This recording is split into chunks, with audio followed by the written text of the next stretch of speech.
Hello students, it's a physics class and today we will discuss about the new chapter which is vectors. As you studied in the ninth class, vectors are those quantities which has magnitude and direction both. We have two kind of quantities in physics. One is the vector quantity and second one is the scalar quantity. Vector quantities, I already told you, vector quantities are those quantities which have magnitude and direction. For example, force 5 Newton due to east means 5 Newton is the magnitude and due to east is the direction. So those quantity which have both magnitude and also direction is a vector quantity. And scalar quantities are those which have only magnitude but not direction. For example, distance 5 meter. It does not indicate the direction. So it has only 5 meter which is the scale, which is the magnitude. Is known as scalar quantities. Now, how would you represent the vector?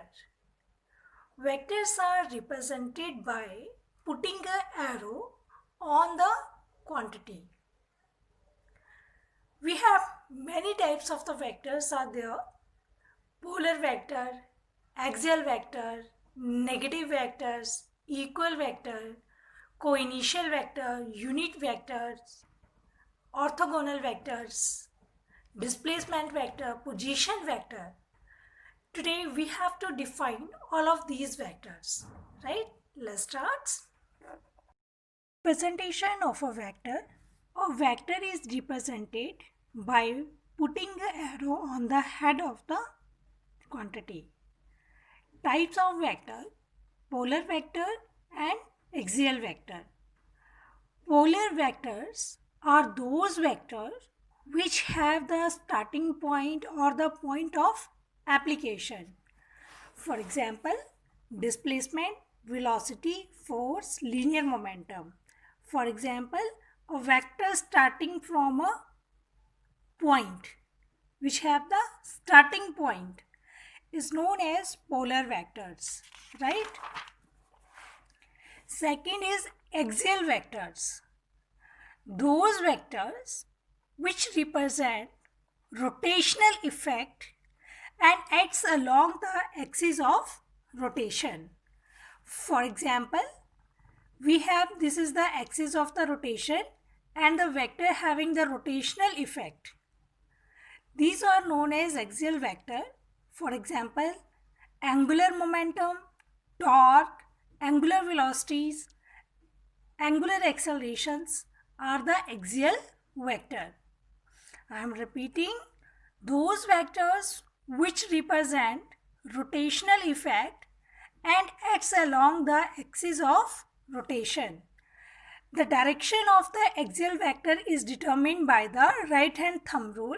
For example, this is the direction of the rotation. The fingers will give the direction of the rotation and thumb will give the direction of the axial vector.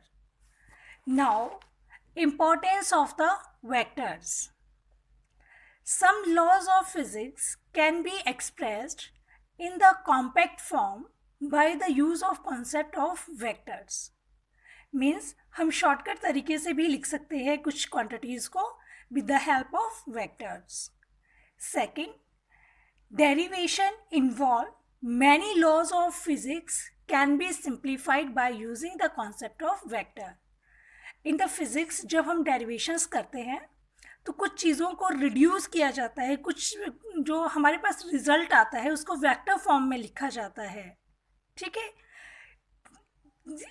Vector form लिखने से वो simplified form में लिखे जा सकते हैं, right. Derivation involve many laws of physics can be simplified by using the concept of the vectors. Means derivation को simplified किया जाता है by writing it in terms of the vector. Now next we have difference between scalar quantities and vector quantities. I already told as the definition, scalar quantities have only magnitude. The vector quantities have both magnitude and direction. Scalar quantities change with the change in the magnitude because scalar quantities depends only on the magnitude. But vector quantities change either by change in magnitude or change in direction or by the both.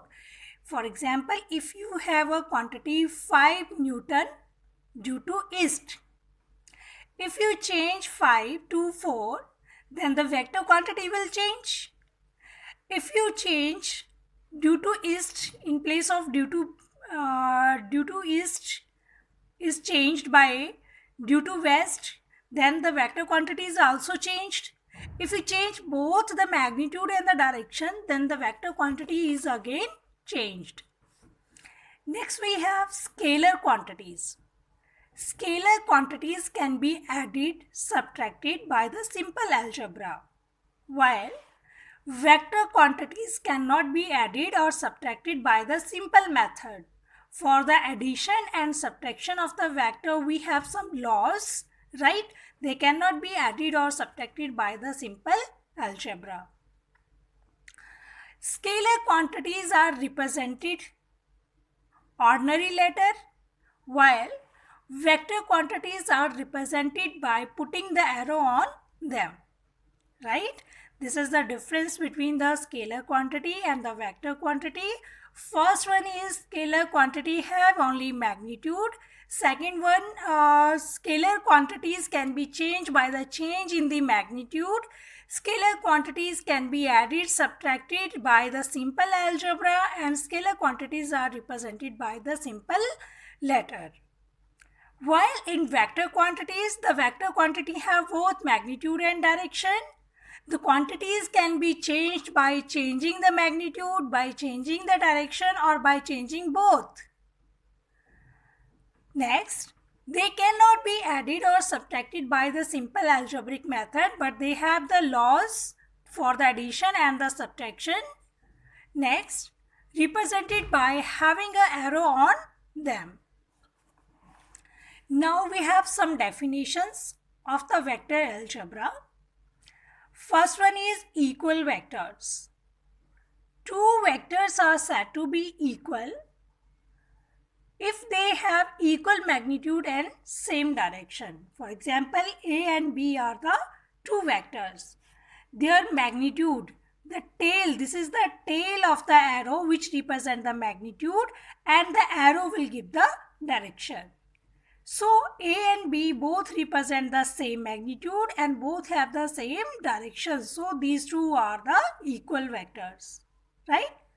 Two vectors are said to be equal if they have equal magnitude and same direction. Next we have note angle between the equal vector is 0 degree. When the two vectors are equal, remember it. This is very, very important. When the two vectors are equal, the angle between them is 0 degree. Second one is negative vectors. Negative of the given vector is the another vector having the magnitude same but direction is opposite.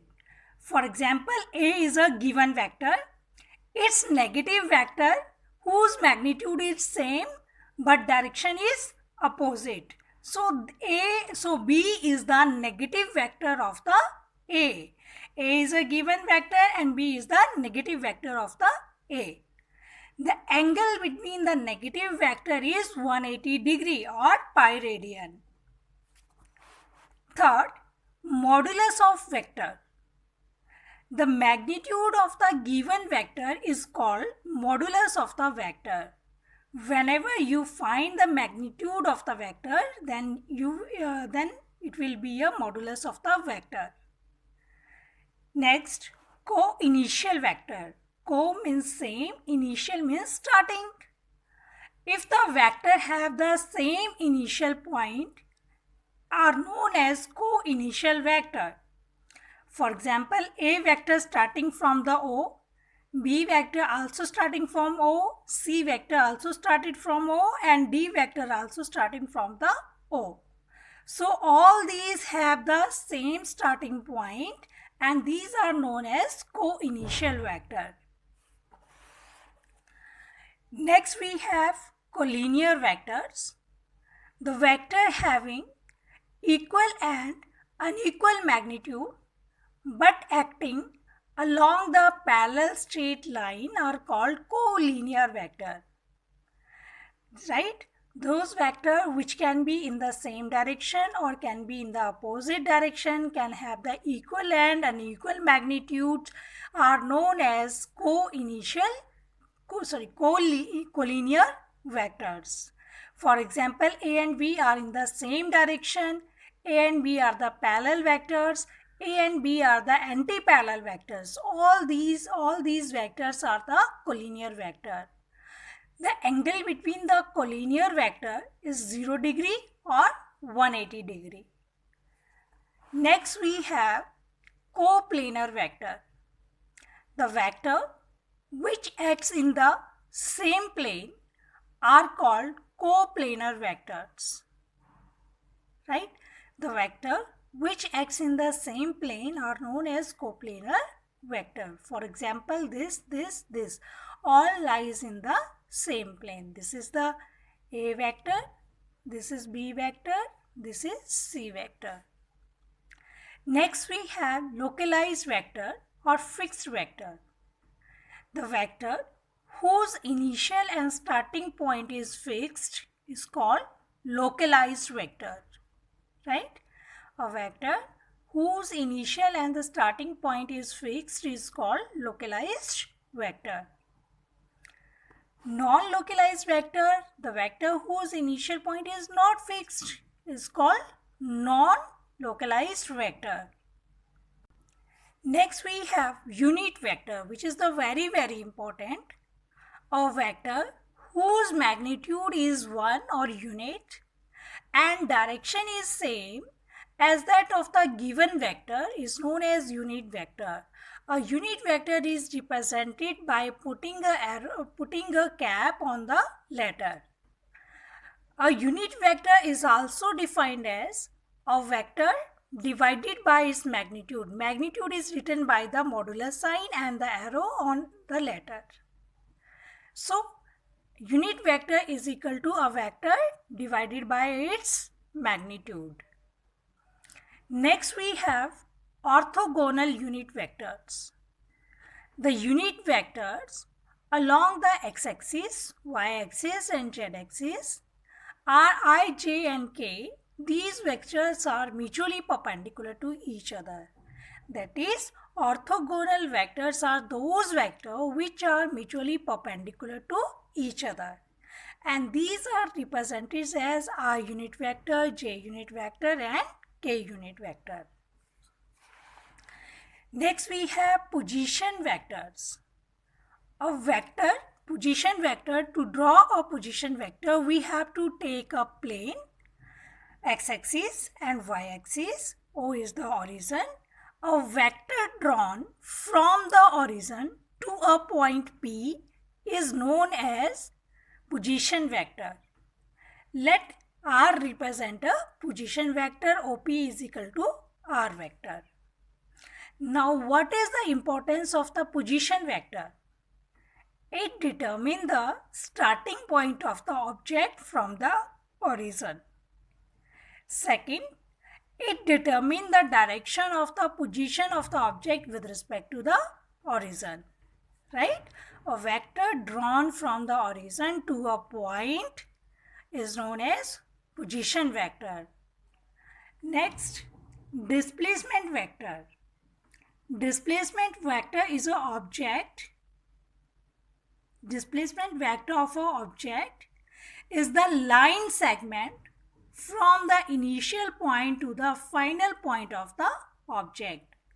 For example, the object is at point initially at point P and finally it reaches to Q.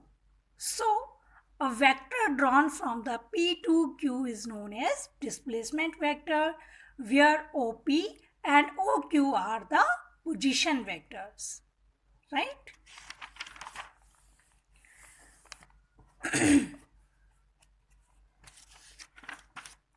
That's all for today. Thank you.